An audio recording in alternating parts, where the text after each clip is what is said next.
بسم اللہ الرحمن الرحیم۔ السلام علیکم ورحمۃ اللہ۔ ناظرین اکرام، آپ دیکھ رہے ہیں اپنا چینل حق کی آواز۔ حاضر ہیں جی دوبارہ آپ کے ساتھ۔ صورتحال ایران اور اسرائیل کے مابین بہت ہی تلخ ہوتی جا رہی ہے۔ کیا ورلڈ وار 3 سٹارٹ ہو چکی ہے؟ فیکٹ اینڈ فگر کے ساتھ آپ کے ساتھ بات کریں گے۔ خبریں آپ کو وہ دیں گے جو 100% بالکل درست ہوں گی، اور الحمدللہ آپ ہمارے پرانے ولاگز اٹھا کے دیکھ لیں، ہم نے جتنی بھی خبریں دی اور یا ہم نے کچھ پیشن گوئیاں بھی کی اگر، تو وہ وقت کے ساتھ ساتھ درست ثابت ہوئی۔ اس وقت معاملہ اسرائیل اور ایران سے آگے بڑھ چکا ہے، بلکہ بہت آگے بڑھ چکا ہے۔ دنیا میں دو بلاکس بن گئے ہیں، ایک اینٹی اسرائیل ہے اور دوسرا اینٹی ایران ہے۔ اور اس وقت جو دنیا میں سپر پاور جو ملک کہلاتا ہے، امریکہ بہادر بھی جس کو کہتے ہیں، اس کے جو اس وقت پریزیڈنٹ ہیں ڈونلڈ ٹرمپ، آپ کو پتہ ہے کہ وہ ایک ایگریسو مائنڈ آدمی ہے، ایک سپورٹس مین تھا پولیٹکس میں آنے سے پہلے،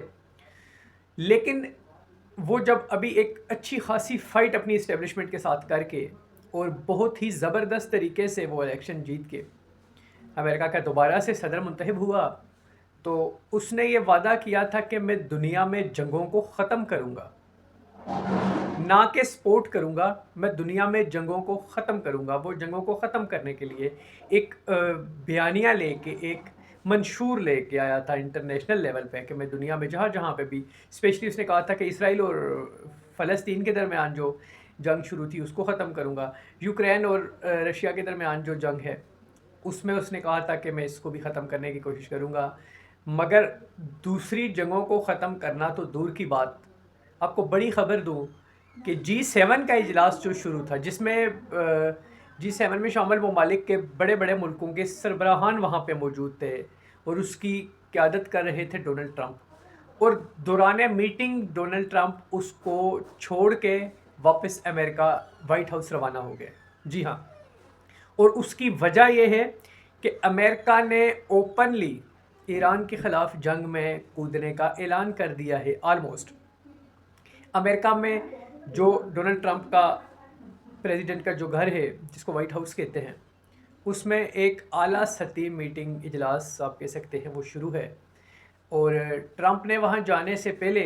ایران کے خلاف بھی کچھ باتیں کی اور غصے کا اظہار بھی کیا، اور انہوں نے تہران میں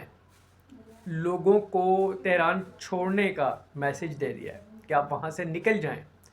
یعنی کیا کرنا چاہ رہا ہے امریکہ وہاں پہ؟ سب سے پہلے تو اگر تو یہ جو ہے، آپ جو جس طرح سے اسرائیل دعویٰ کر رہا ہے کہ اس نے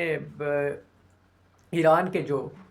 ایٹمی ہتھیار وغیرہ جو وہ بنا رہا ہے، ایٹم بمز یا دیگر جو چیزیں ہیں، ان کو تباہ کر دیا ہے، اگر جس طرح وہ دعویٰ کر رہا ہے، اگرچہ اس میں کوئی صداقت نہیں ہے، اس نے کوشش کی ہے لیکن کچھ بھی نقصان نہیں ہوا، تو اگر تو اس نے اپنے دعوے کے مطابق تباہ کر دی، تو امریکہ کو کیا ضرورت اب پڑ گئی ہے جنگ میں شامل ہونے کی؟ وہ کیوں شامل ہو رہا ہے جنگ میں جب ان کا مقصد پورا ہو گیا ہے؟ لیکن یہاں پہ ایٹمی اثاثوں کو ڈیمیج کرنا، ہٹ کرنا، برباد کرنا، ان کا مین مقصد نظر نہیں آ رہا۔ یہاں پہ سمپل سی جو صورتحال سمجھ میں آ رہی ہے یا جو دنیا کہہ رہی ہے وہ یہ ہے کہ امریکہ اور اسرائیل یہ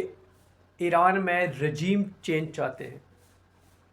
یہ چاہتے ہیں کہ وہاں پہ بھی ان کی مرضی کی حکومت بیٹھے، ان کی مرضی کی حکومت بیٹھے وہاں پہ، ان کی مرضی کی کہ لوگ آئیں اور ان سے ڈکٹیشن لیں، جس طرح سے یہ ڈکٹیٹ کریں اس طرح سے وہ چلیں، اور وہ پالیسیز نہ کہ ملک کے مفاد میں مگر امریکہ